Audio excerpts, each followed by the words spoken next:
ఈరోజు కూడా మనం ఏర్పాటు చేసినటువంటి పాఠం దైవోగ్రతకు పాత్రులు ఎవరు? అవునా? దైవోగ్రతకు పాత్రులు ఎవరు అనే ఈ పాఠాన్ని ఈరోజు మనం నేర్చుకున్నాం. ప్రియమైన దేవుని పిల్లలారా, ఎందుకు ఈ పాఠాన్ని మనం ఆలోచించాలంటే దేవుని గురించినటువంటి ఆలోచన, దేవుని గురించినటువంటి జ్ఞానము ఈరోజు ప్రపంచంలో ఉన్నటువంటి దేవుని పిల్లలైన వారికి సరైన అవగాహన లేదు. దేవుని గురించినటువంటి ఆలోచన, అవగాహన ఈరోజు దేవుని పిల్లలైనటువంటి క్రైస్తవులకే లేదు. అందుకే దైవోగ్రతకు పాత్రులు ఎవరు అని ఆలోచిస్తే, దైవోగ్రత, ఉగ్రత అనగా, ఉగ్రత అంటే ఏంటి? కోపం, ఆవేశం. అవునా? దేవుడు ఉగ్రుడా? దేవుడు ఉగ్రుడు అవుతాడా? దేవుడికి కోపం వస్తుందా? దేవుడికి కోపం ఉందా? ఈరోజు మనిషి దేవుణ్ణి ఎందుకు నమ్ముచున్నాడు అంటే, దేవుని కేవలం అవసరాలకు మాత్రమే మనిషి దేవుని నమ్ముతున్నాడు. అవునా? ఈరోజు సమాజాన్ని గురించి మనం ఆలోచిస్తే, ఎందుకు మీరు దేవుని నమ్ముతున్నారు, ఎందుకు మీరు భక్తి కలిగి ఉన్నారంటే, ఇదిగో నేను ఈ లోకంలో ఆరోగ్యంగా బతకాలి అంటే నేనేం చేయాలి? దేవుని నమ్మాలి. ఎందుకు మీరు దేవునికి ఇస్తున్నారు అంటే, దేవునికి ఇస్తే దేవుడు నాకు తిరిగి ఇస్తాడు. అవునా? దేవునికి ఇచ్చిన దేవుడు తిరిగి ఇవ్వడానండి, ఇస్తారా? చాలామంది గౌరీపట్నం వెళ్ళి ఏం చేస్తారంటే మొక్కుకుంటారండి. ఏంటి? తలను మొక్కుకుంటారు, వెళ్ళి గుండు గీయించుకుంటారు. ఎందుకు గీయించుకుంటున్నారు? గీసిన గుండు మరలా తిరిగి వస్తారు కాబట్టి. అవునా? వెంట్రుకలు మరలా తిరిగి నెల 2 నెలలు వచ్చేస్తాయి కాబట్టి ఏం చేస్తారు వీళ్ళు? అమ్మాయి, నేను దేవుడికి మొక్కు తీర్చుకున్నాను. వెంట్రుకలు ఏం చేసుకుంటాడండి దేవుడు? ఏమండి? వెంట్రుకలు దేవుడు ఏం చేసుకుంటాడు? వెంట్రుకలు మమ్మల్ని అడిగాడు దేవుడు. ఎందుకు ఇచ్చారు వీళ్ళు? ఏదో మొక్కుకున్నారు, ఏదో జరగాలని. అది జరిగితే నేను వచ్చి నీకు మొక్కు ఇస్తాను, మొక్కుబడి చేసుకున్నారు. వీళ్ళు ఏం చేశారు? ఇచ్చేసారు. ఎందుకు ఇచ్చారంటే, అవి మరలా వస్తాయి కాబట్టి ఇచ్చారు. ఇక రావని తెలిస్తే ఇస్తారా? అంటే మనిషికి దేవుడిపై అవగాహన ఎలా ఉందంటే, అవసరాలకు వాడుకునేట్లుగానే మనిషి ఈరోజు దేవుణ్ణి నమ్ముతున్నాడు. సరైన అవగాహన లేదు. ఇది నేను చెప్తున్న మాట కదా. బైబిల్లో మనం చూస్తేనండి, అపోస్తలుడైన పౌలు మాట్లాడుతూ ఆయన బైబిల్లో కొరింథీయులకు రాసిన మొదటి పత్రిక 15వ అధ్యాయము, కొరింథీయులకు రాసిన మొదటి పత్రిక 15వ అధ్యాయము 34వ వచనాన్ని మనం ఒకసారి చూడగలిగితే,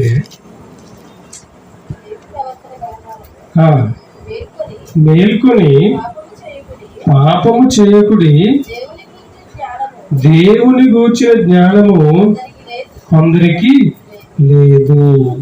దేవుని గూర్చిన జ్ఞానము కొందరికి లేదు, మీకు సిగ్గు కలుగుటక ఇట్లు చెప్తున్నాను. ఏంటంటే పౌలు గారు మాట్లాడుతూ, దేవునిని గూర్చిన జ్ఞానము కొందరికి లేదు, మీకు సిగ్గు కలుగుటకై ఈ మాట చెప్పండి. సిగ్గు కలుగుడు, సిగ్గు ఎందుకు అవుతుందండి?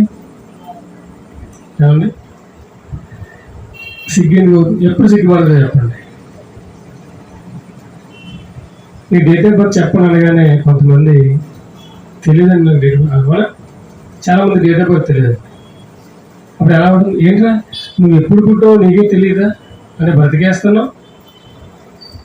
అలాగే చాలా మందికి మ్యారేజ్ డే తెలియదు. అవునా? మ్యారేజ్ డే కూడా తెలియదు, పెళ్లి రోజు. కానీ భార్య భర్తలు కలిసే ఉంటారు.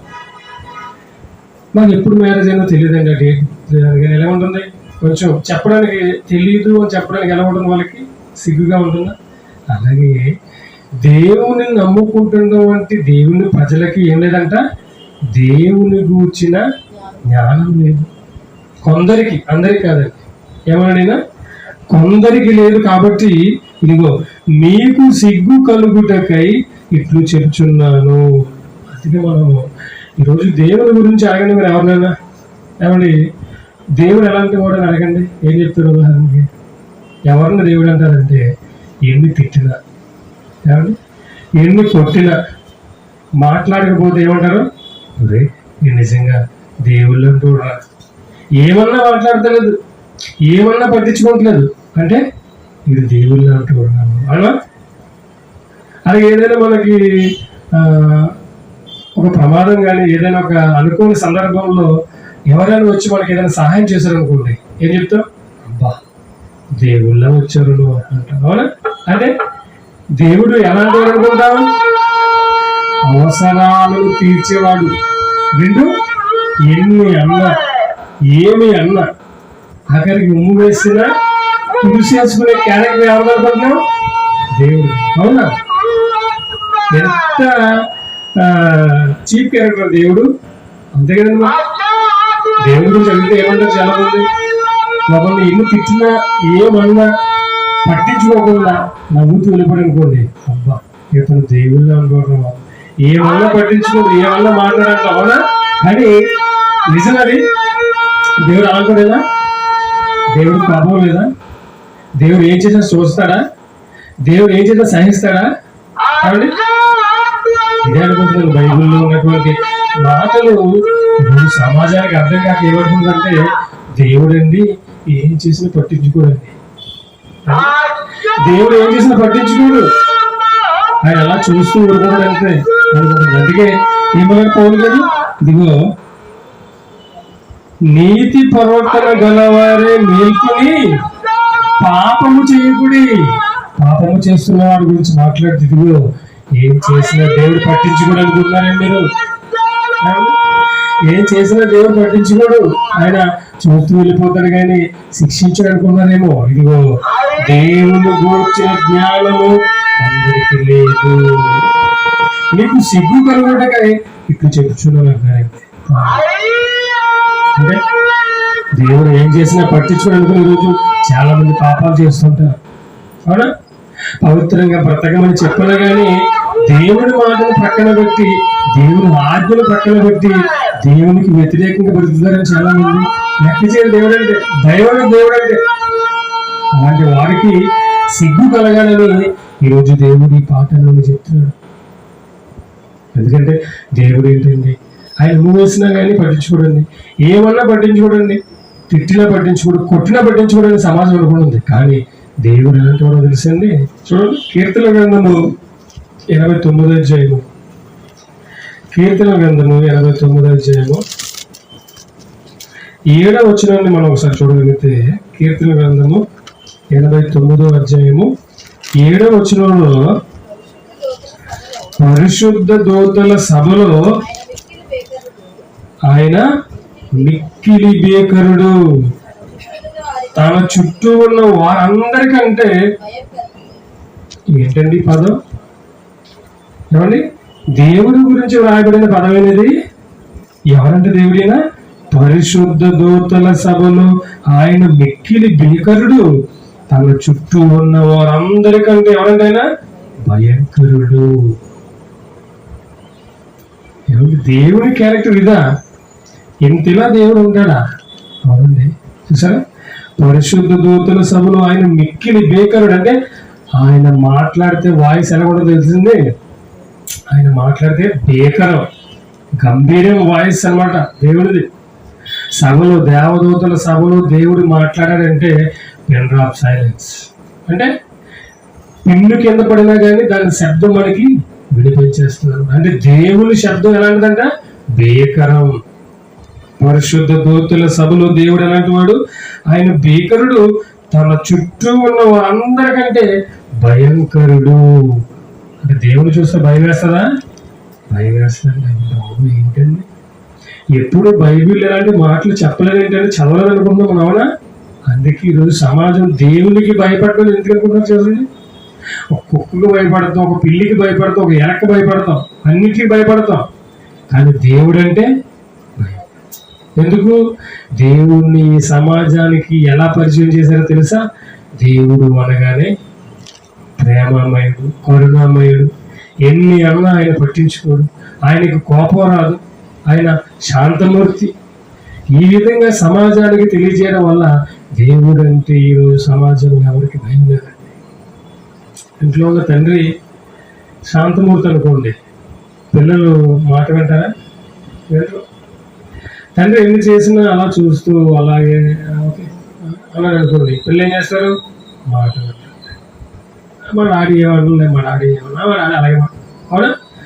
అదే భయంకరంగా పెద్ద పెద్దగా అరుపులు వేస్తూ కేకలు వేస్తూ ఏమండి పిల్లల్ని బెదిరిస్తూ కొడుతున్నాడు అనుకోండి, ఎలా ఉంటుంది? అమ్మో మా డాడీ అసలు ఇది తెలిసిందంటే నా తాట తీసేస్తాడు మా డాడీ. అమ్మో ఇలా చేశానంటే, ఇలా మాట్లాడితే మా డాడీ ఇలా భయం ఉంటుందా? ఉంటుంది. కానీ ఈరోజు సమాజానికి దేవుణ్ణి ఎలా పరిచయం చేశారు? శాంతమూర్తిగా, ఏం చేసినా దేవుడు పట్టించుకోనట్లుగా సమాజానికి ఈరోజు పరిచయం చేయడం వలన మనిషి పాపం చేయడానికి ఏం చేస్తున్నాడు? ఆరాటపడిపో భయపడడం లేదు. దేవుడు అంటే, దేవుడు ఎలాంటి వాడంట? భయంకరుడు. నీవు నేను నమ్ముతున్నటువంటి దేవుడు భయంకరుడండి.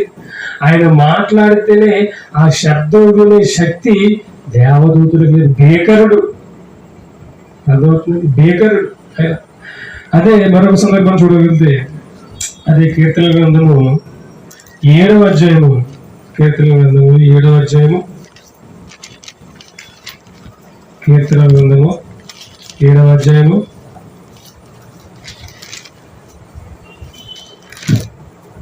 11వ వచనాన్ని నేను చూద్దాం. కీర్తన గ్రంథము 7వ అధ్యాయము 11వ వచనం.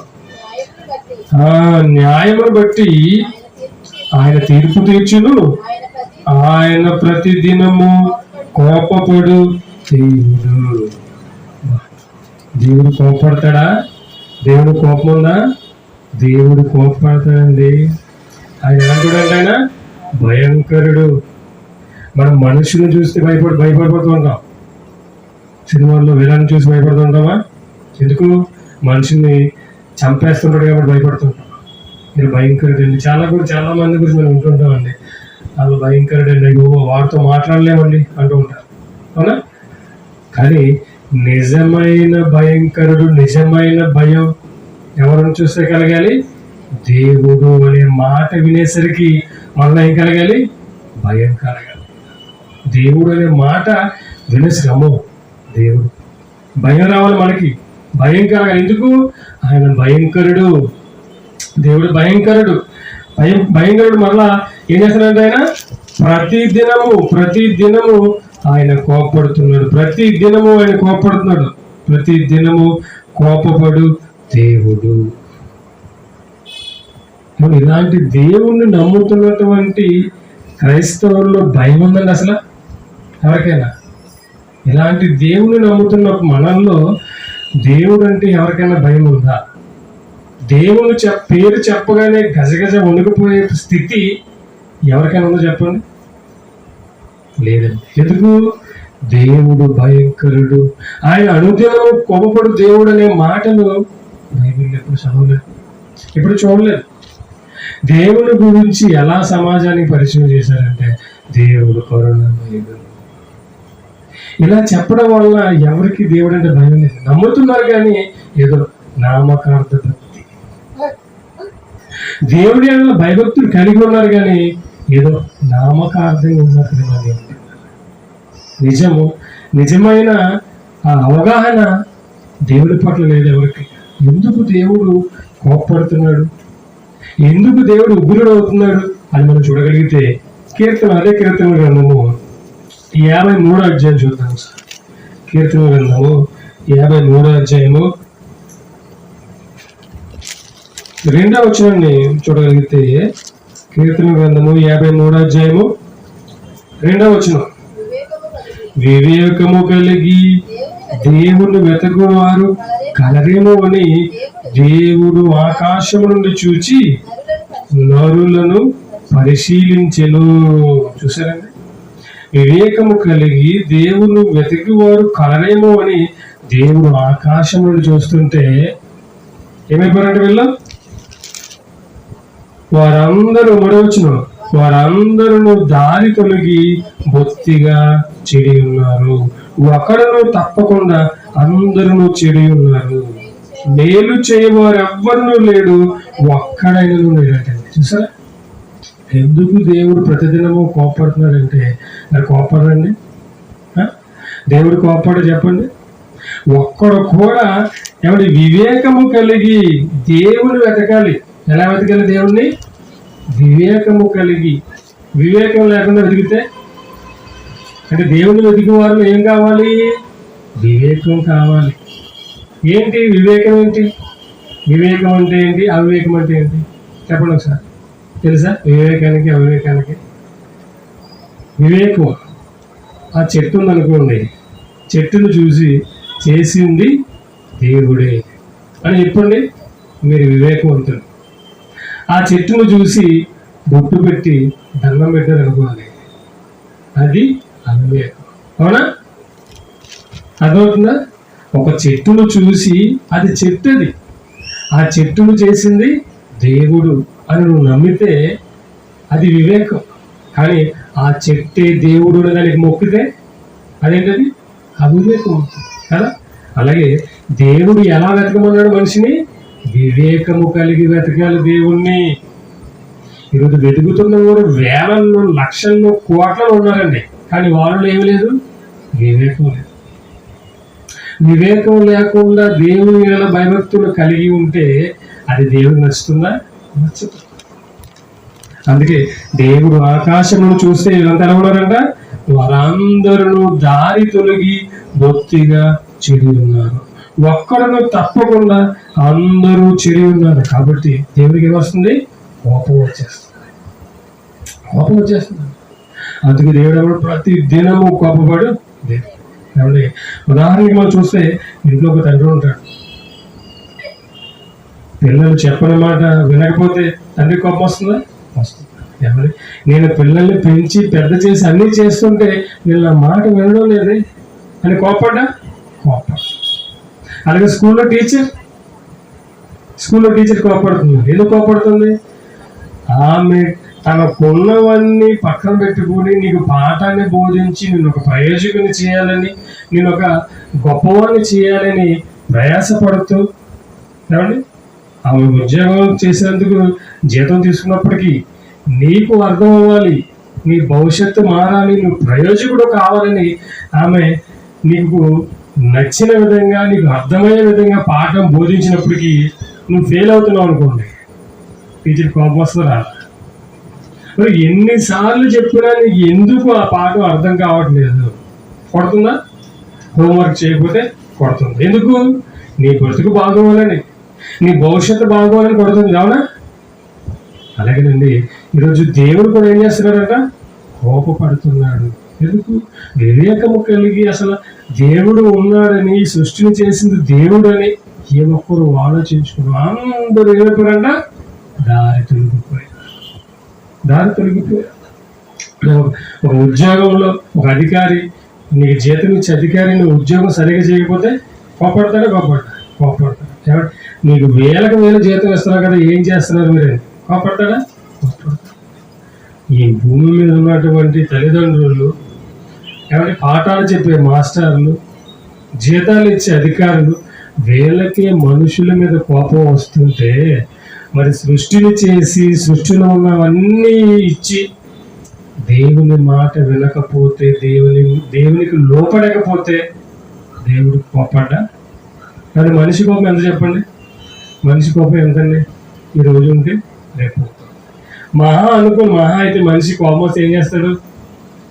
కొడతాడు లేదా చంపేస్తాడు. కానీ దేవుని కోపం వస్తే, దేవుని కోపం వస్తే ఎంత భయంకరంగా ఉంటుందో అది ఊహించలేకపోయింది. దేవుని ఊహించలేము. చూసారా? అలాంటి దేవుడు ఎందుకు ఉగ్రం అవుతున్నాడు? ఆ దేవుని ఉగ్రతకు పాత్రులు ఎవరు? ఇది మనం ఆలోచిస్తున్నాం. అంటే దేవుని ఉగ్రతకు పాత్రులు ఎవరు? ఎలాంటి వారు దేవుని ఉగ్రతలో పడతారు? ఎలా ఉంటే దేవుని ఉగ్రతలోకి వెళ్ళిపోతాం మనం? ఎలా ఉంటే దేవుని ఉగ్రత నుంచి తప్పించుకుంటాం అనే విషయాన్ని మనం ఆలోచిస్తున్నాం. అర్థమవుతుందండి? దేవుడు ఉగ్రుడా? ఉగ్రుడు. దేవుడు కోపడతాడా? కోపడతాడు. అయితే దేవుడి కోపంలోనికి మనం వెళ్ళకుండా దేవుని ఉగ్రతను మనం తప్పించుకోవాలంటే ఏం చేయాలో ఇప్పుడు ఆలోచిస్తాం. అసలు ఎలాంటి వారి మీద దేవుని ఉగ్రత వస్తుందో మనం చూడగలిగితే బైబిల్లో అపోస్తలుడైన పౌలు ఎఫెసీయులకు రాసిన పత్రిక 2వ అధ్యాయము, ఎఫెసీయులకు రాసిన పత్రిక 2వ అధ్యాయము 3వ వచనాన్ని మనం చూడగలిగితే,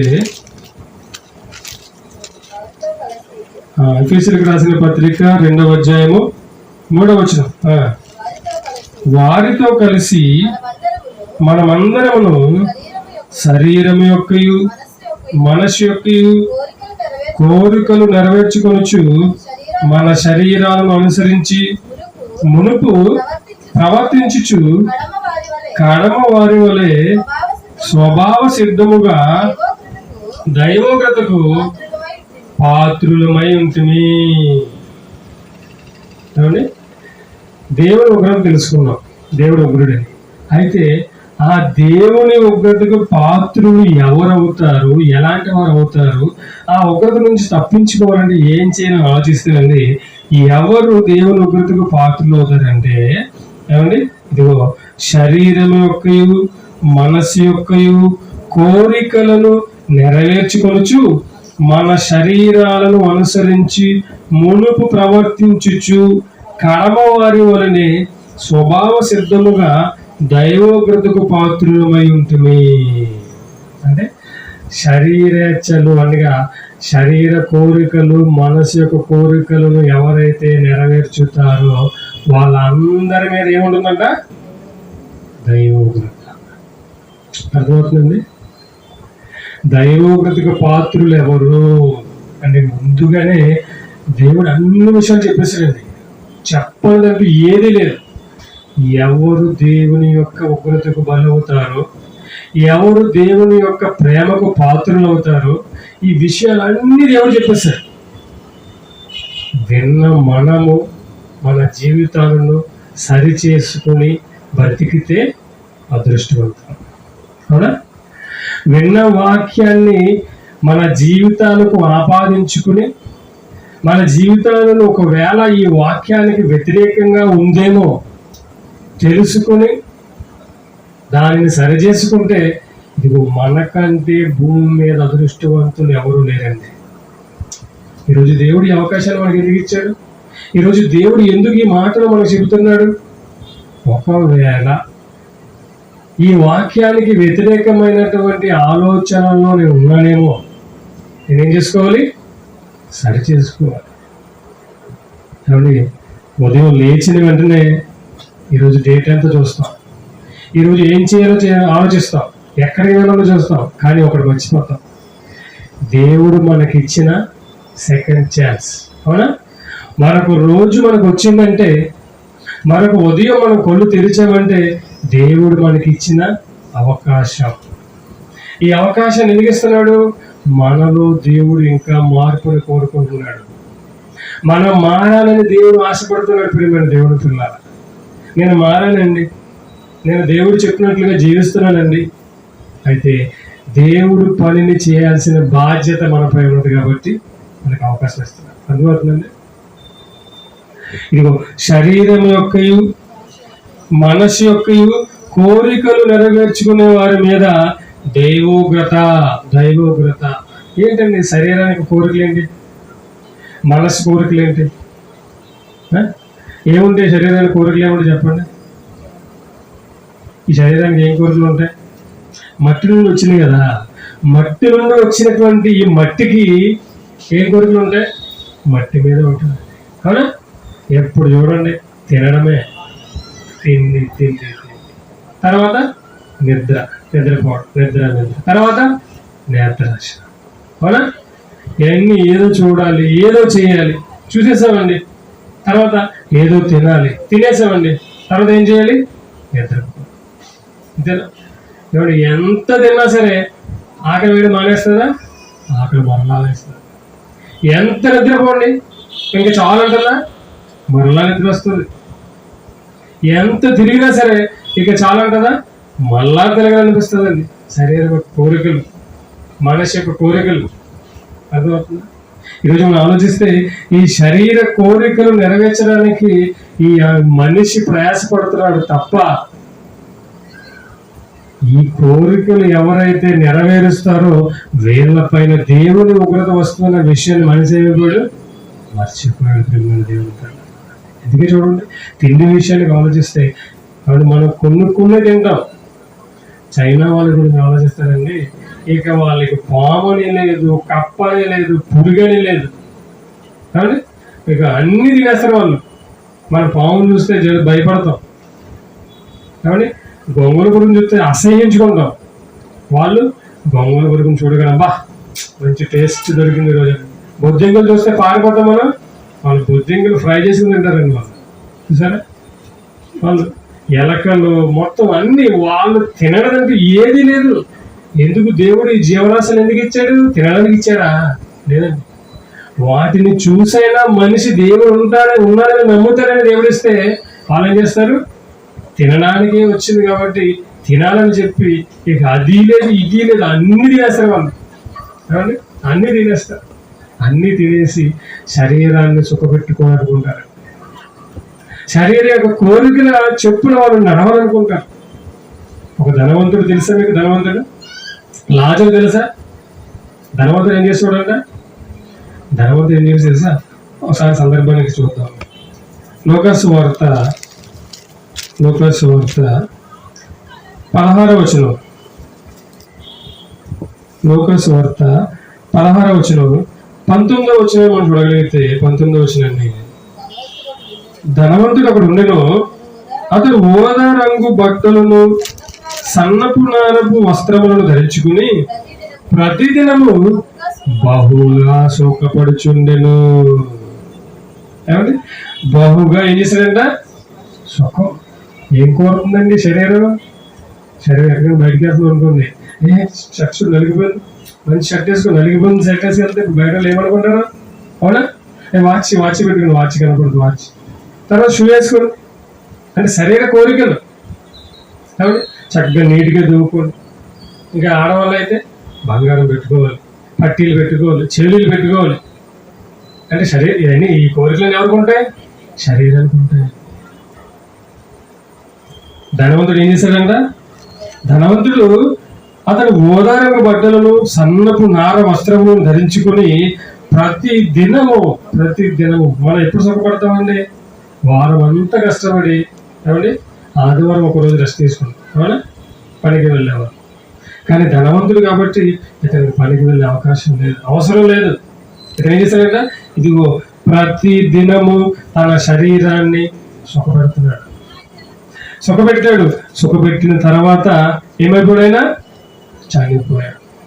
చనిపోయిన అతను పాతాళంలో ఏం చేస్తున్నాడు? బాధపడుతున్నాడు. దేవుని ఉగ్రత అర్థమవుతుందా? శరీర కోరికల చెప్పున ఎవరైతే జీవిస్తారో, ఎవరైతే బ్రతుకుతారో వాళ్ళందరి మీద ఏముంటుందంట? దేవుని ఉగ్రత ఉంటుంది. రోమీయులకు రాసిన పత్రిక అపోస్తలుడైన పౌలు రోమీయులకు రాసిన పత్రిక 9వ అధ్యాయము, రోమీయులకు రాసిన పత్రిక 9వ అధ్యాయము 22వ వచనాన్ని మనం చూడగలిగితే,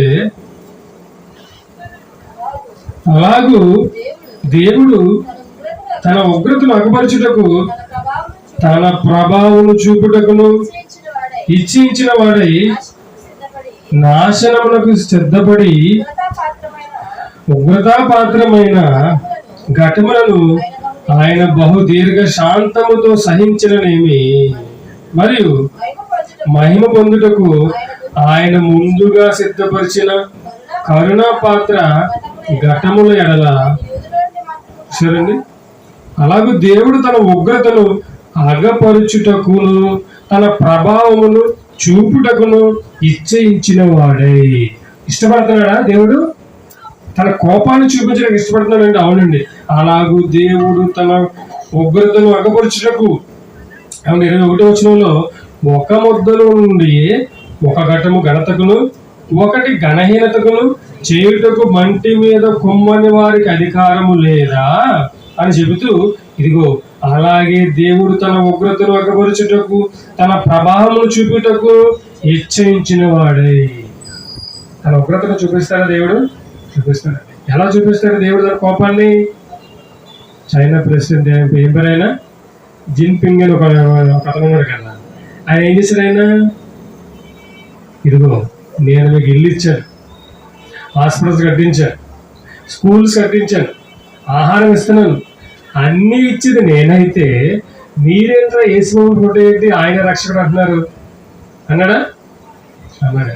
చైనా దేశంలో ఏమన్నాడంటే, అన్నీ చేస్తున్నది నేనైతే రక్షకుడు ఏమని చెప్పేసి మీరు యేసుప్రభు ఫోటో పెడతారా? తీసేయండి వెంటనే. యేసుప్రభు ఫోటో తీసేసి ఏం పెట్టమన్నాడు? నా ఫోటో పెట్టమన్నాడు. అవునండి, చైనాలో జరిగింది ఇది. ఎప్పుడైతే వాడు యేసుప్రభు ఫోటోను తీసివేసి యేసుప్రభు మీరు నమ్మొద్దు, ఇదిగో నన్ను నమ్మండి, మీరు నేను మీ రక్షకుడిని, నేను మీకు అన్ని ఇస్తుంటే, నేను మిమ్మల్ని పోషిస్తుంటే మీరేంటి యేసుప్రభుని నమ్ముతున్నారు అని చెప్పేసి వెంటనే ఏం చేశాడండి? ఫోటోలన్నీ తీపించేసి గుళ్ళన్నీ నాశనం చేశాడు, చర్చిలు చాలా మటు. అప్పుడు దేవుడు ఉగ్రత వచ్చిందండి. వచ్చిందా? ఏమైపోయింది? కరోనా అనే వైరస్ పుట్టింది. ఎక్కడ? చైనాలోనే. చూసారా? ఏ తిండి తిండి తిండి అని పడ్డారు వాళ్ళు, ఆ తిండి అంటేనే భయపడిపోయేలా అయిపోయింది ఇప్పుడు పరిస్థితి. లక్షలకు పైగా ఏమైపోయారు? చనిపోయారు. ఎవరు అనుకున్నారు ఈ ఉగ్రత? ప్రకృతి కన్నెర చేసిందంటారు టీవీలో. ప్రకృతి కన్నెర చేసిందా? ప్రకృతి కన్నెర చేయడానికి ఈ ప్రకృతిలో ఈ భూమిలో ఉన్నటువంటి వాళ్ళు ఎవరు? దేవుని పిల్లలు. ప్రకృతిని చేసింది ఎవరు? దేవుడు. దేవుని ప్రమేయం లేకుండా, దేవుని ఇష్టం లేకుండా ప్రకృతి కన్నెర చేస్తుందా? చేయదు. ఇప్పుడు వస్తుంటే కుక్కలు మీదకి వచ్చినాయి, వీళ్ళు పిలవగానే ఏమైపోయింది? వెనక్కి వచ్చినాయి, రాలేదా? వచ్చేసింది. ఎవరు? యజమాని. యజమాని పిలవగానే కుక్కలు బయటకు వచ్చేసినాయా? లోపలికి వచ్చినాయా? వచ్చేసి. అలాగే ఈ ప్రకృతికి యజమాని ఎవరు? దేవుడు. దేవుడు ఆజ్ఞ ఇస్తేనే ఈ ప్రకృతి కన్నెర చేస్తుంది. అర్థమవుతుంది? దేవుడు ఆజ్ఞ లేకుండా ఈ ప్రకృతి కన్నెర చేయాలి. ఎప్పుడైతే వాడు యేసుప్రభు ఫోటో తీసేమన్నాడో వెంటనే దేవుని ఉగ్రత చైనా దేశంలో ప్రారంభమైంది. అందుకే యేసుప్రభు గురించి మాట్లాడుతూ చూడండి, యోహాను సువార్త 3వ అధ్యాయము, యోహాను సువార్త 3వ అధ్యాయము 36వ వచనం చూద్దాం. యోహాను సువార్త 3వ అధ్యాయము 36. కుమారుని యందు విశ్వాసం ఉంచువాడే నిత్య జీవము గలవాడు, కుమారునికి విధేయుడు కానివాడు జీవము చూడడు గాని దేవుని ఉగ్రత వాని మీద నిలిచిను. సరా? దైవ ఉగ్రతకు పాత్రుడు ఎవరు? మొదటిగా ఏమో విన్నాం మనం, శరీర కోరికలను ఎవరైతే నెరవేరుస్తూ దేవునికి అవిధేయులుగా జీవిస్తారో వాళ్ళ మీద దేవుని ఉగ్రత వస్తుంది. అవునా?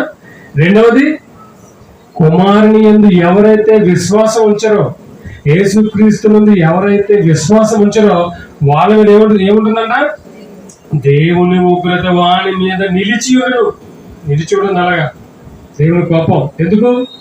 మిమ్మల్ని ప్రేమించి మీ కొరకున్న ప్రియ కుమారుడైన యేసునే బలిగి అర్పించేస్తే వాని పట్ల మీరు విశ్వాసం ఉండకుండా మీరు ఇష్టానుసారంగా మీరు జీవిస్తున్నారు ఏంటని చెప్పేసి దేవుని ఉగ్రత వాళ్ళపై ఉంటుందంటండి. చూసారా? దేవుని ఉగ్రత వాళ్ళపై నిలుస్తున్నారు. అందుకే ఎప్పుడైతే చైనా కూడా యేసుప్రభు ఫోటో తీసేమన్నాడో వెంటనే దేవుని కోపం వచ్చేసింది. ఒక వైరస్ పుట్టించాడు దేవుడు, అంతే. మొత్తం ప్రపంచం అంతా ఏమైపోయింది? కల్లాలు అయిపోయిందండి. కరువు అనగానే భయపడిపోయారు. మనిషికి మనిషి దూరం పెరిగిపోయింది. చూసారా? అప్పటి వరకు నిన్న వల్ల నీ పొరుగు వారిని ప్రేమించాలన్న దేవుడు మాట పక్కన పెట్టినందుకు ఈరోజు పొరుగు వారిని చూడాలంటే మనిషి భయపడిపోయేలాగా ఏమైపోయింది? సమాజం మారిపోయింది. ప్రపంచాన్ని మొత్తం దేవుడు తిరగేశాడు ఒక్క దెబ్బకి. చూసారా? దేవుడు తలుచుకుంటే ఎంత అండి చెప్పండి. ఏమన్నా ఒక చీమలో మనం ఉంచున్నాం అనుకోండి, చీమలో ఒక 10 చీమలు వచ్చి మన కాళ్ళు చుట్టూ పట్టుకుని కుట్టేస్తూ ఉంటామన్నా బలంగా మొత్తం 10 చీమలు మనల్ని ఏదో చేశారనుకోని చీమలన్నీ కలిసి కుట్టేస్తూ ఉంటాయి. ఆ చీమలు చంపాలంటే మనకి ఎంతసేపు? ఏమండి? ఆ చీమలు చంపాలంటే మనకి ఎంతసేపు? కాలుతో ఇలా అదిమితే మొత్తం అన్ని చీమలు చచ్చిపోతాయి. అవునా? లేదా నోటికి ఇలా ఊదామంటే మొత్తం చీమలన్నీ ఎగిరిపోతాయి. దేవునితో పెట్టుకుంటే మనిషి ఎలాంటి వాడు? చీమ. మనం లేపేయాలంటే దేవుడికి చాలా సెకండ్ల వ్యవధి, కానీ లేపడాయన. మనం మారాలని ఆయన ఏం చేస్తున్నాడు? ఎదురు చూస్తున్నాడు మన దేవుడు. కానీ ఈరోజు మనుషులకు దేవుడు అంటే భయం ఉందా? ఎవరు దేవుడు అయిపోయాడు? దేవుని కంటే ఎక్కువ ఈరోజు మనిషికి ఏదైపోయిందో చూద్దామా? ఫిలిప్పీయులకు రాసిన పత్రిక అపోస్తలుడైన పౌలు ఫిలిప్పీయులకు రాస్తూ 3వ అధ్యాయము, ఫిలిప్పీయులకు రాసిన పత్రిక 3వ అధ్యాయము 19వ వచనాన్ని మనం చూడగలిగితే ప్రియమైన దేవుని పిల్లారా, ఫిలిప్పీయులకు రాసిన పత్రిక 3వ అధ్యాయము 19వ వచనం. నాశనమే వారి అంతము, వారి కడుపే వారి దేవుడు. చూసారా? నాశనమే వారి అంతము, వారి కడుపే. ఏం చేస్తున్నారండి? ఏం చేయాలండి? కడుపు కోసం ఏదైనా చేయాలి కదండి. ఏమండి? కడుపు కోసం ఏదైనా చేయాలి కదండి అంటారు. అందుకే ఏం చేశారు ఇప్పుడు? కూటి కోసం ఎన్ని విద్యలంట? 1,000,000 విద్యల. కూటి కోసం ఏ పని? 1,000,000 విద్యలు. మనిషి బ్రతకడానికి. అవునండి, ఈరోజు మనిషి దేవుణ్ణి సైతం పక్కన పెట్టేశాడంటే దేనికోసం? జానెడు పొట్ట కోసం. అవునా? జానెడు పొట్ట కోసం మనిషి దేవుని కూడా పక్కన పెట్టేసి ఏమన్నా చర్చికి వస్తారా? చర్చికి రావాలండి, రండి, పని ఉందండి, పనికి వెళ్ళాలి. పోనీ వేరే రోజు అంటే పెళ్ళికి వెళ్ళాలండి. పోనీ తర్వాత ఎప్పుడైనా అసలు ఖాళీ లేదండి, నాకు షెడ్యూల్ బిజీగా ఉన్నానండి అంటాడు. ఎందుకు? ఖాళీ లేదండి, ఏమో కుటుంబం, సంసారం, బాధ్యతలు. నీకు టైం ఇచ్చింది ఎవరు?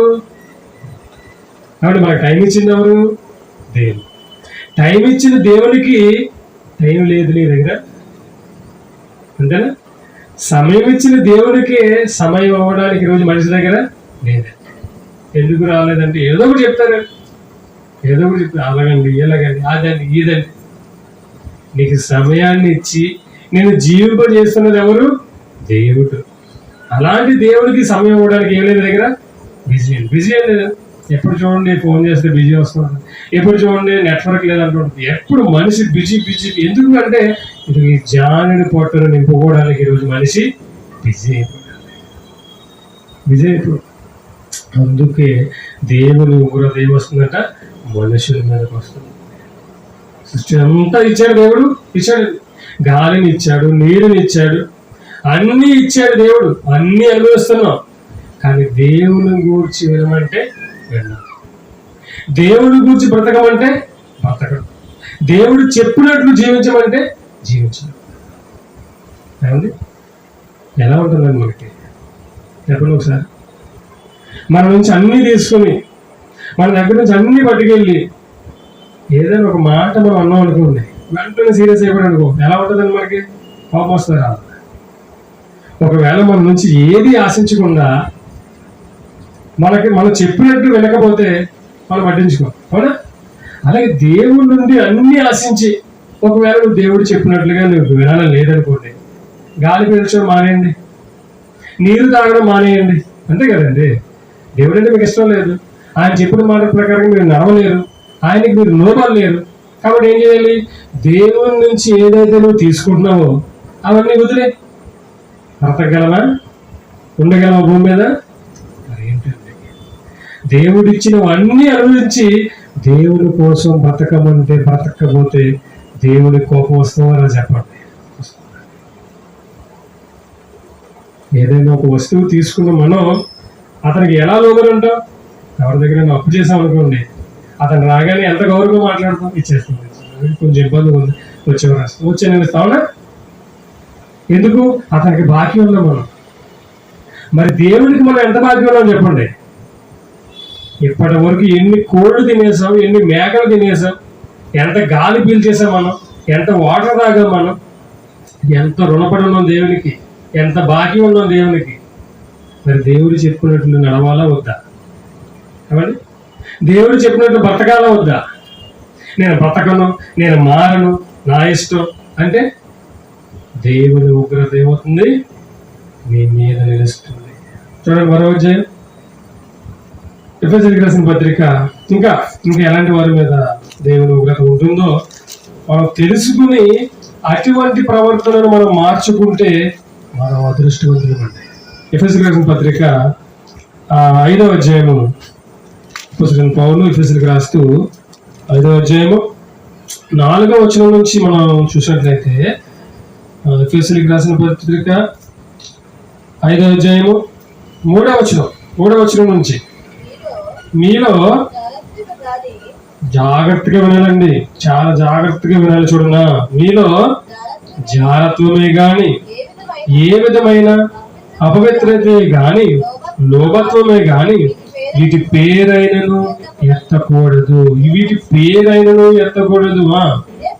ఇదే పరిశుద్ధులకు తగినది. ఎవరు పరిశుద్ధులు? ఇదిగో క్రీస్తు రక్తములో కడగబడిన ప్రతి క్రైస్తవుడు ఎవరు? పరిశుద్ధులు. మనం అంటాను పరిశుద్ధులకు ఇవన్నీ కూడా తగవు. కృతజ్ఞత వచనమే గాని మీరు ఉచ్చరింపవలను గాని భూతులైనను. ఏమండి, చదువుతున్నారా? జాగ్రత్తగా మీరు ఆలోచించాలండి. దేవుని ఉగ్రత. ఏమండి, ఎవరైనా ఒక వ్యక్తి మన మీద కోపడతారంటే ఎంత భయపడిపోతాం మనం? చాలా భయపడతాం. దేవుడు చాలా కోపడిపోతాం. కానీ దేవుడి ఒకవేళ మన మీద కోపడితే మనం ఏమైపోతాం ఆలోచించండి. ఎలాంటి వారి మీద దేవుని ఉగ్రత వస్తుందో చూడనా. మీరు భూతులైనను పోకిరి మాటలైనను. ఈరోజు ఎంతో మంది క్రైస్తవులు చూడండి, గుళ్ళోకి వెళ్ళి ప్రార్థన చేసిన వ్యక్తి గుడిలో నుండి బయటికి వచ్చిన తర్వాత ఎన్ని బూతులు మాట్లాడతారు చెప్పండి. ఏమంటే మోకరించి కన్నీటితో ప్రార్థన చేసిన ఈవిడేనా? మరి ఎన్ని బూతులు మాట్లాడుతుందండి? ఏమండి, చూసారా? అర్థమవుతుందండి. కన్నీళ్లు కార్చి గంటల తరబడి మోకరించి ప్రార్థన చేసిన ఈమె బయటికి వెళ్ళి ఎంత పెద్ద పెద్ద గొడవలు చేస్తారని క్రైస్తవులు నేను చాలా మంది విన్నాను. నేను ఆశ్చర్యపోయాను. ఈవిడైనా పడి పడి ఏడ్చి దేవా తండ్రి అని సాష్టాంగపడింది అని ఆశ్చర్యపోయేవాళ్ళండి. చూసారా? ఏమండి, మీ నోట బూతులైనను పోకిరి మాటలు. ఏంటి మళ్ళీ పోకిరి మాటలు? అంటే జోక్స్. ఈరోజు జబర్దస్త్ అనే ప్రోగ్రామ్ వస్తుందో తెలియదు, కానీ ఇదివరకు చాలా దారుణంగా ఉండదు కదండి. అది ఇదివరకు చాలా దారుణం. ఎవరిని చూడండి అన్ని కూడా ఏంటది పంచ్ డైలాగులే. ఇక నోట్ అంటే సరిగా సమాధానం రాదండి. అన్ని డబల్ మీనింగ్ డైలాగులు అన్నీ. అది వచ్చిన తర్వాత ప్రతి ఒక్కరు కూడా. కానీ క్రైస్తవులుగా దేవుని పిల్లలుగా మనకు అది తగ్గదు. ఏమన్నాడు? ఇదిగో మీరు పోకరి మాటలైనను సరసోక్తులు, జోకులు వేయకూడదు. మనకు తెలిసిన అసలు క్రైస్తవులకి పరిశుద్ధులకు ఉన్న లక్షణం ఏంటిది? సరసోక్తులైనను ఉచ్చరింపకూడదు. ఇవి మీకు తగవు. వ్యభిచారి అయినను, వ్యభిచారం, అపవిత్రుడైనను, విగ్రహారాధికుడైనను, లోబి అయినను క్రీస్తు యొక్కయు దేవుని యొక్కయు రాజ్యమునకు హక్కుదారుడు కాడు. ఏమండి? ఓకే, ఇక్కడ వరకు మనకి ఏంటంటే ఇలాంటి పనులు చేసేవారు ఎవరు కూడా క్రీస్తు యొక్క రాజ్యానికి వారసు. అంటే పరలోకానికి వీళ్ళు వెళ్ళరండి. ఓకేనండి, పరలోకానికి వెళ్ళకపోతే ఒక విడిచిపెట్టండి. కానీ ఏమవుతుంది తెలుసు? మళ్ళా కింద చదవండి. వ్యర్థమైన మాటల వలన ఎవడును మిమ్మల్ని మోసపరచనీయుడి. ఇట్టి క్రియల వలన దేవుని ఉగ్రత అవిధేయులైన వారి మీదకి వచ్చును. కనుక మీరు అట్టి వారితో వారి ఉండబడి. చూసారా? ఓకే, నేను పరలోకానికి వెళ్ళకపోతే వెళ్ళలేదండి, వదిలేండి. కానీ ఏమవుతుందట? దేవుని ఉగ్రత ఏమొస్తుంది? దేవుని ఉగ్రత అవిధేయులమైన వారి మీదకి వచ్చును. సరే, 6వ వచనంలో వ్యర్థమైన మాటల వలన ఎవడును మిమ్మల్ని మోసపరచలేకండి. ఈరోజు సమాజంలో ఆలోచిస్తే ప్రియమైన దేవుని పిల్లరా, అన్ని వ్యర్థమైన మాటలే. చూసారా? ఇలా వ్యర్థమైన మాటలు చెప్పడం బట్టి ఈరోజు పరిశుద్ధులు చేయవలసిన క్రియలేవో అర్థం కావట్లేదు. బాప్తీసం తీసుకుని చర్చికి వెళ్ళి ఎవరు? నువ్వు పరిశుద్ధుడు అండి. క్రీస్తు రక్తంలో కడగబడిన వాడు నీవు ఎలా ఉండాలి చూసారా? రాయించేశాడు దేవుడు, క్వాలిఫికేషన్ చెప్పేశాడా?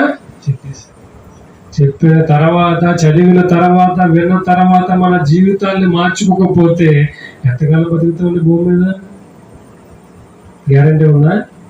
లేదు. గ్యారంటీ వారంటీ లేని లైఫ్లో దేవుడు చెప్పిన మాటల ప్రకారంగా మనము జీవించకపోతే ఒకరోజు ధనవంతుడు ఎలాగైతే తన శరీర కోరికలను నెరవేర్చుకుని ఎక్కడికి వెళ్ళిపోయాడు? పాతాళంలో ఏం చేస్తున్నాడు? సుఖపడుతున్నాడా? నరక యాత్ర పడుతున్నాడు ధనవంతుడు. ఎందుకు? భూమి మీద బహుగా సుఖపడ్డాడు కాబట్టి. అందుకే ఈ శరీరాన్ని మీరు ఎక్కువగా సుఖపట్టకండి. ఈ శరీరానికి కావాల్సినవి ఏమి ఇవ్వకండి. ఎప్పుడు ఇచ్చారా? ఈ శరీరం మిమ్మల్ని వాడుకుని ఏం చేస్తుంది? ఒకరోజు వదిలేసి పోరాడాలంటే అప్పుడు లోపల ఉన్నటువంటి మనం ఆత్మగా బయటకు వచ్చి ఎక్కడ వెళ్ళిపోతాం? నరకానికి పోతాం. అర్థమవుతుందండి? శరీరం వేరు, ఆత్మ వేరు. మనం ఎవరు? మనం ఆత్మలో. ఈ శరీరాన్ని నడిపించేది మనం, కానీ ఆత్మ శరీరాన్ని నడిపించాలి, కానీ శరీరం ఆత్మ నడిపించకూడదు. ప్రియమైన దేవుని పిల్ల, ఈ వ్యత్యాసం గమనించాలి మీరు అందరూ కూడా. అర్థమవుతుందా? మరోసారి చెప్తాను కూడా, శరీరాన్ని ఏం నడిపించాలి? ఆత్మ నడిపించాలి. అంటే ఆత్మగా ఉన్న నీ మాట శరీరం వెళ్ళాలి. లేదు అంటే కూర్చో అంటే కూర్చో, నడు ప్రార్థన అంటే పాట పాడేళ్ళంటే పాట పాడు, వాక్యం చెప్పండి వాక్యం చెప్పండి. వాక్యం చెప్పమంటే నువ్వు రాలేకపోతున్నావు, పాట పాడమని నువ్వు రాలేకపోతున్నావు అంటే నువ్వు ఎవరి మాట వింటున్నావు? నువ్వు ఎవరికి లోపడిపోయావు? శరీరానికి లోపడిపోయావు. అర్థమవుతుందండి? అందుకే యేసుప్రభువు అంటాడు, ఆత్మ సిద్ధమే కానీ శరీరం ఎలాంటిదంట? బలహీనమైనది. నువ్వు శరీరాన్ని పట్టుకుని వెళ్ళావా? నేను బలహీనపరిచావు. నువ్వు శరీర కోరికలు నెరవేర్చావా? నిన్ను దేవుని ఉగ్రత పాలు చేస్తుంది మట్టి. అర్థమవుతుందండి? కాబట్టి మన దేవుని పిల్ల ఎలాంటి క్యారెక్టర్ మనం కలిగి ఉండాలో దేవుడు బైబిల్లో చెప్పాడండి. చూడండి, మరొక సందర్భాన్ని మనం చూడగలిగితే ఊహించుకుందాం. రోమిలకు రాసిన పత్రిక అపొస్తలుడైన పౌలు రోమిలకు రాస్తూ మొదటి అధ్యాయము, రోమపత్రిక మొదటి అధ్యాయము 18వ వచనం మనం చూద్దాం. రోమిలకు రాసిన పత్రిక మొదటి అధ్యాయము 18వ వచనం. దుర్నీతి చేత సత్యమును అడ్డగించు మనుషుల యొక్క సమస్త భక్తిహీనత మీదను దుర్నీతి మీదను దేవుని కోపము పరలోకము నుండి బయలుపరుచున్నది. చూసారండి? దుర్నీతి చేత సత్యమును అడ్డగించే మనుషుల యొక్క సమస్త భక్తిహీనత, సత్యమును అడ్డగించే మనుషుల యొక్క భక్తిహీనత. సత్యం చెప్తే వినరా? వినరండి. వాక్యం చెప్తే నమ్మరా? నమ్మరా. మీరు మా దగ్గరికి రాకండి, మీకు మాకు చెప్పకండి, మీరు వెళ్ళిపోండి అంటలేదు చాలా మంది వాక్యం చెప్తుంటే. ఇలాంటి వారందరూ ఏముంటుందంట? దేవుని యొక్క కోపము పరలోకం నుండి బయలుపరచబడుచున్నది. మరొక మాట, కొలస్సీలకు రాసిన పత్రిక అపొస్తలుడైన పౌలు కొలస్సీలకు రాసిన పత్రిక 3వ అధ్యాయము, కొలస్సీలకు రాసిన పత్రిక 3వ అధ్యాయము 5వ వచనం చూద్దాం. భూమి మీదనున్న మీ అవయవములను అనగా జారత్వమును, అపవిత్రతను, కామాతురతను, దురాశను, విగ్రహ ఆరాధన అయిన ధనాపేక్షను చంపివేయుడి. చూసారండి? కావున భూమి మీద ఉన్న మీ అవయవములను అనగా జారత్వమును, అపవిత్రతను, కామాతురతను, దురాశను, విగ్రహారాధనైన ధనాపేక్ష. విగ్రహారాధన అంటే ఏంటి? విగ్రహానికి వెళ్ళి మొక్కుతేనే విగ్రహారాధన కాదు. బైబిల్ ప్రకారముగా నీవు దేవుని కంటే ఎక్కువగా దేవుని ప్రేమించినా అది విగ్రహారాధన. అర్థమైందా? దేవుని కంటే ఎక్కువగా నువ్వు దేవుణ్ణి ప్రేమించినా అది విగ్రహారాధన. ధనాన్ని ప్రేమిస్తున్నావా? నువ్వు చేస్తున్నది విగ్రహారాధన. లోకాన్ని ప్రేమిస్తున్నావా? అయితే నీవు విగ్రహారాధికుడివే. ఇలాంటి వారి మీద ఏమవుతుందంట? వాటి వలన దేవుని ఉగ్రత అవిధేయుల మీదికి వచ్చును. దేవుని ఉగ్రతకు పాత్రులు ఎవరు చెప్పండి? శరీరానుసారంగా నడిచే వారందరూ కూడా దేవుని ఉగ్రతకు పాత్రులు. ఇప్పటి వరకు మనము చదువుకున్న రెఫరెన్స్ల ప్రకారముగా ఒకవేళ మన జీవితాలు ఉంటే మనం ఎవరము దేవుని ఉగ్రతకు పాత్రలు. చాలా ఈజీ కాదండి. దేవుడు కోప్పడ్డాడు అనుకోండి, ఎలా ఉంటుందో తెలుసా? ఏది పట్టుకున్నా పాములనే ఉంటుంది, ఏది కలిసి రాదు. అర్థమవుతుందా? దేవుడు కొట్టే దెబ్బ ఎలా ఉంటుందో తెలుసా? దెబ్బ కనపడదు, నొప్పి వస్తుంది. పోలీసులు కొడతారు తెలుసా మీకు? పోలీసులు కొడతారంటే టెక్నిక్లు ఉంటాయి, 3rd డిగ్రీ అయ్యి ఉంటుంది చూసారా? దెబ్బలు కనిపించవు, కానీ లోపల ఉన్న ఎముకలు ఏమైపోతాయంట? కదిలిపోతాయంట. ట్రైనింగ్ ఉంటుంది వాళ్ళకి. పైకి దెబ్బలు కనపడవు, కానీ మనిషి ఎలాగైపోతాడో డొలలా అయిపోతాడు అంతే. పట్లు జారిపోతాయి పోలీసులు కొడతాయి. దేవుడు కొట్టే దెబ్బ ఎలా ఉంటుందో తెలుసండి? అలాగే ఉంటుంది. ఎలా జరిగిందో తెలియదు, ఏం జరిగిందో తెలియదు, కానీ నాశనం అయిపోతామండి. నిజమండి. దేవుడు వేసే దెబ్బ, దేవుడు చూపించే ఉగ్రత అలా ఉంటుంది. ప్రేమ దేవుని పిల్ల మనం అంతా ఎందుకు పుట్టాం ఈ భూమి మీదకి? ఎందుకు వచ్చాం ఈ భూమి మీదకి? దేవుని ఉగ్రత పాల్గొనడానికి వచ్చామా? ఎందుకు వచ్చామంటున్నాడు దేవుడు? చూడండి చివరిగా తెస్సలోనికి రాసిన మొదటి పత్రిక, అదే తెస్సలోనికి రాసిన మొదటి పత్రిక ముగించుకుందాం. 5వ అధ్యాయము 9వ వచనాన్ని చూద్దాం. లేదా తెస్సలోనికి రాసిన మొదటి పత్రిక 5వ అధ్యాయము 9వ వచనం. ఎందుకనగా మన ప్రభువైన యేసుక్రీస్తు ద్వారా రక్షణ పొందుటకే దేవుడు మనలను నియమించెను గాని ఉగ్రత పాలవుటకు నియమింపలేదు. ఏంటంటే ఇంత మంచి మాటలు దేవుడు రాయిస్తే ఎందుకండి మనుషులు మార్పు రావడం లేదు? ఏమండి? లెక్క అర్థమయ్యేలా చెబితే ఎందుకు పాస్వర్డ్ చెప్పండి, అవునా? కానీ లెక్క అర్థం కావడం లేదంటే చెబుతున్న వాడిలో ఏదో లోపం ఉంది. అర్థమైనట్లుగా చెప్పినా కానీ నువ్వు ఫెయిల్ అవుతున్నావు అంటే వింటున్న నీలో ఏదో, అవునా? ఇంత చక్కగా దేవుడు ప్రతి మాటను వ్రాయించి ఇచ్చేస్తే ఎందుకు నీ జీవితంలో మార్పు రావడం లేదు? ఎందుకు దేవుని ఉగ్రత నీపై నిలుస్తుంది అంటే నీలో ఏదో లోపం ఉంది. చూడండి ఎంత చక్కని మాట రాయించాడు దేవుడు. ఏమన్నాడు? ఎందుకనగా మన ప్రభువైన యేసుక్రీస్తు ద్వారా మనము రక్షణ పొందుటకే దేవుడు మనలను నియమించును గాని ఉగ్రత పాలవ్వడానికి దేవుడు మనలను నియమించు. ఈరోజు ఈ మాట, ఈ జీవిత పరమార్థం మనుషులకు అర్థం కాక ప్రేమ దేవుతున్నారు. ఏమవుతున్నారు? అందరూ దేవుడికి దేవుని కోపానికి బలైపోతున్నారు. మనల్ని దేవుడి భూమి మీద పంపించింది ఎందుకంట? రక్షణ పొందడానికి, రక్షణ పొంది నిత్య జీవనం కలగడానికి, కానీ దేవుని చేతులు శిక్షింపబడ్డానికి కాదు ప్రేమ. కాబట్టి ఇదిగో రాబోయే ఉగ్రత అంటే చూడండి ఒక మాట. అదే తెస్సలోనిక పత్రిక మొదటి అధ్యాయము, అదే తెస్సలోనిక రాసిన పత్రిక మొదటి అధ్యాయము 10వ వచనాన్ని చూసినట్లయితే